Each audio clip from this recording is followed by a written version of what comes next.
Hello and welcome to the Disneyland Beat, where our toes tap to a Disneyland drum. And we always whistle while we work. In today's video, we're going to tell you all about the Disneyland Mountain Challenge. It's a really fun game to play while you're visiting the park. We'll tell you how it works and give you lots of tips on how to pull it off. So come on into Disneyland with us. Like, subscribe, and stick around.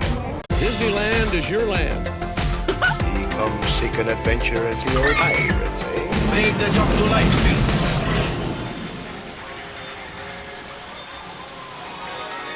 Hi, I'm Amy. And I'm TC. Disneyland has 4 mountains in the park that have thrill rides directly in them. Splash Mountain, soon to be Tiana's Bayou Adventure in Critter Country, Big Thunder Mountain Railroad in Frontierland, Matterhorn Bobsleds in Fantasyland, and Space Mountain in Tomorrowland. The idea of this game is to ride all 4 of these Disneyland mountain attractions in 1 hour.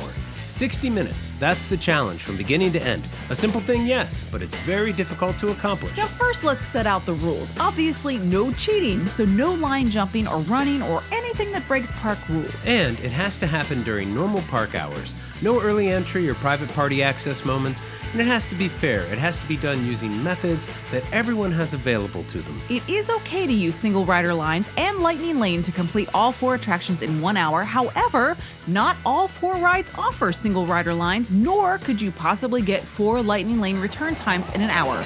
Realistically, you will only be able to use 1. But it does allow you to calculate which ride you might use that 1 Genie plus Lightning Lane for, and which ones have single rider. The ride time, of course, does have to be counted as well. Just getting on the ride is not quite enough. Now, Splash Mountain averages around 9 minutes and 20 seconds.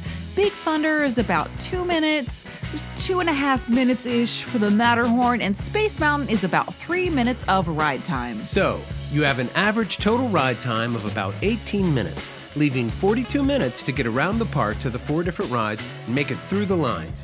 So that's an average of about 10 minutes and 30 seconds per ride. That does not leave much time for dilly-dally. All of these rides can have wait times of longer than 42 minutes each, so how can you possibly get around to all the rides in an hour? Well, it can happen. In fact, TC managed to complete the Mountain Challenge in 56 minutes this past week. So here are some tips. Let's look at a key ride in this challenge. Typically, the longest and slowest line you're going to have to wade through is found at Space Mountain. Once the park gets busy, this line rarely gets under a 30-minute wait, so it is our favorite candidate for using a Lightning Lane pass, or attempting to rope drop this ride, which can be done, but you will have competition, as lots of folks like to rope drop it, and cast members often walk that line in slowly. If you have purchased Genie Plus, you might consider rope dropping Matterhorn bobsleds while simultaneously getting a Lightning Lane for Space Mountain. Return times for Lightning Lane is often reflective of the wait time for the ride, so if you can get that Lightning Lane request in the first 5 minutes, you'll probably get a return time you can redeem the moment you get off Matterhorn bobsleds. But if you wait even 10 or 15 minutes, that return time could be 30 or 45 minutes later. Single rider, which has its own line entrance for people who are going to ride by themselves, is only offered at 3 rides at Disneyland these days. But 2 of them are in the challenge. You can use single rider at Matterhorn bobsleds and at Splash Mountain, and it is a very fast way to get through the line quickly, so we highly recommend it. Another thing you can keep an eye out for is if a ride is temporarily closed, be ready to start the challenge once it does open. This fortuitously worked out for TC when at the park. When coming off the Matterhorn bobsleds around 9 a.m., Disneyland just happened to open Space Mountain, and he was able to pretty much walk on the ride. You should plan out the order that you want to tackle these mountains, but be ready to be flexible too. Disneyland isn't that big, but you should know that Matterhorn bobsleds and Space Mountain are in proximity to each other, and Splash Mountain and Big Thunder Mountain Railroad are near to each other. There is flexibility in the order, but you don't want to be bouncing from Splash to Space to Big Thunder and so on. Make sure you consider the time of day. In general, this works better early in the morning or late at night, simply because the lines are overall shorter, very noticeably at Splash Mountain. You'd be hard-pressed to complete this ride in the middle of the afternoon when the crowds flock to the only water ride in the park, but in the morning or late at night, few people want to get wet, and the ride is often a walk-on. Sometimes half the challenge is just finding a non-crowded hour where all 4 rides are up and running. We have seen many challenge attempts thwarted by having a ride get stuck or temporarily close. Certainly nothing you can do about that when it happens. TC's Successful Mountain Challenge started at the Matterhorn bobsleds, which had just opened for the day around 9 a.m., then Space Mountain, where it had just reopened, then onto Big Thunder Mountain, Standard Standby, where they had just added a 5th train for the day, so the line moved really fast, and then on to Splash Mountain, where the cool weather had the line practically non-existent. So it was done entirely via standby, which is a pretty rare way to beat the mountain challenge. It may not always be possible, but the Disneyland Mountain Challenge is a lot of fun to complete, whether you make it in under that hour mark or not. The joy is in the journey, folks. If anyone else has managed to ride the Disney mountains in 1 hour, let us know in the comments. We'd love to hear about how you pulled it off. Well, that's it for us today. Thank you so much for joining us. Please check out our Shopify store where we sell fine art, framed photography, and stretch canvas prints of the parks. They're truly beautiful products we fully stand behind, and we've been getting a lot of really great feedback. Thanks, everyone. There's a link in the description. May the light in the firehouse window always shine bright, and may your dreams always come true. See you real soon, Mouseketeers. Okay, here it comes again in half speed.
Thanks so much for joining us, Mouseketeers. We'll see you real soon.